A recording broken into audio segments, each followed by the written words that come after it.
दबाने का प्रयास करेंगे हम उतनी ही मजबूती से, उतनी ही ताकत से ऊपर आएंगे। यूजीसी को लेकर देश भर में जमकर विरोध हो रहा है। सवर्ण समाज इसे वापस कराने के लिए सड़कों पर है, लेकिन केंद्र की मोदी सरकार तानाशाही रवैया अपना रही है। नए नियमों के विरोध में उठ रही आवाज को अब पुलिसिया शक्ति के दम पर दबाने की पूरी कोशिश हो रही है, जिसकी तस्वीरें 8 मार्च को पूरे देश ने देखा, जब दिल्ली के रामलीला मैदान में प्रदर्शन के लिए देश के कोने कोने से जाने वाले सवर्ण समाज के लोगों का रास्ता पुलिस ने रोक दिया। जबरन उन्हें घरों में नजरबंद किया गया। सरकार के फरमान पर पुलिस वाले इन प्रदर्शनकारियों के साथ अपराधियों जैसा व्यवहार करते भी नजर आए और उन्हें एक बड़ा आंदोलन करने से रोका गया। अब सवाल उठता है कि क्या शांतिपूर्ण तरीके से अपनी बात रखने का अधिकार भी मोदी सरकार जनता से छीनने पर आमादा है? नमस्कार, मेरा नाम है शैलेंद्र वर्मा और आप देख रहे हैं खबर खजाना। 8 मार्च को दिल्ली के रामलीला मैदान में यूजीसी के खिलाफ बिगुल फूंकने के लिए देश भर से सवर्णों का सैलाब दिल्ली पहुंच रहा था। वे अपनी मांगों को सरकार तक पहुंचाने के लिए दिल्ली जा रहे थे, लेकिन उन्हें दिल्ली पहुंचने से पहले या फिर घर से निकलते वक्त ही रोक दिया गया। ब्राह्मण समाज के तमाम बड़े नेताओं को घरों में ही कैद कर दिया गया, उनके घरों को छावनी में तब्दील कर दिया गया। मोदी सरकार के इशारे पर पुलिस ने नेताओं को उनके ही घरों में बंधक बना दिया। दिल्ली के इस आंदोलन को रोककर शायद मोदी सरकार को ऐसा लग रहा होगा कि उन्होंने यूजीसी के खिलाफ उठ रही आवाज़ों को दबा दिया है, लेकिन यह प्रधानमंत्री मोदी की बड़ी भूल है, क्योंकि ब्राह्मण इन नियमों को वापस लिए जाने तक चुप बैठने वाले नहीं हैं। सवर्ण समाज के लोग और इनके नेता अब आगे की रणनीति बनाने में जुट गए हैं। उनका कहना है कि सरकार जिस तरह से समाज को वोट बैंक के लिए बांटने पर तुली हुई है, उसका मंसूबा कभी कामयाब नहीं होगा।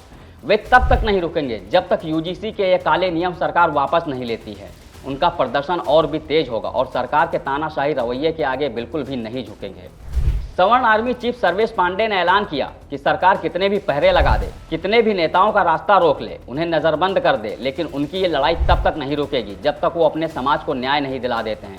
उन्होंने कहा कि ये लड़ाई सवर्ण समाज के बच्चों के लिए है, उनके आने वाले भविष्य को बचाने के लिए है। ये आंदोलन का अंत नहीं है, बल्कि अब एक नए और बड़े आंदोलन की शुरुआत है। सुनिए सर्वेश पांडे ने मोदी सरकार से क्या कहा। मैं सर्वेश पांडे, सवर्ण आर्मी प्रमुख। जैसा कि आप लोगों को पता है कि 24 घंटे से भी ज्यादा पुलिस ने मुझे नजरबंद करके रखा था। अभी कुछ देर पहले यहाँ से पुलिस जा चुकी है और हमारे आंदोलन को कुचलने के लिए, हमारे आंदोलन को दबाने के लिए, लेकिन हमारा हौसला इतना मजबूत है, हमारा संकल्प इतना मजबूत है कि पुलिस हमारे इस आंदोलन को कुचल नहीं सकती है। ये जितना ही दबाने का प्रयास करेंगे हम उतनी ही मजबूती से, उतनी ही ताकत से ऊपर आएंगे और इस जो यूजीसी का काला कानून आया है इसके खिलाफ मजबूती से लड़ेंगे। इतने विरोध और आंदोलन के बाद भी क्या केंद्र की मोदी सरकार यूजीसी पर अडिग रहेगी? ये सवाल हर किसी के मन में उठ रहा है।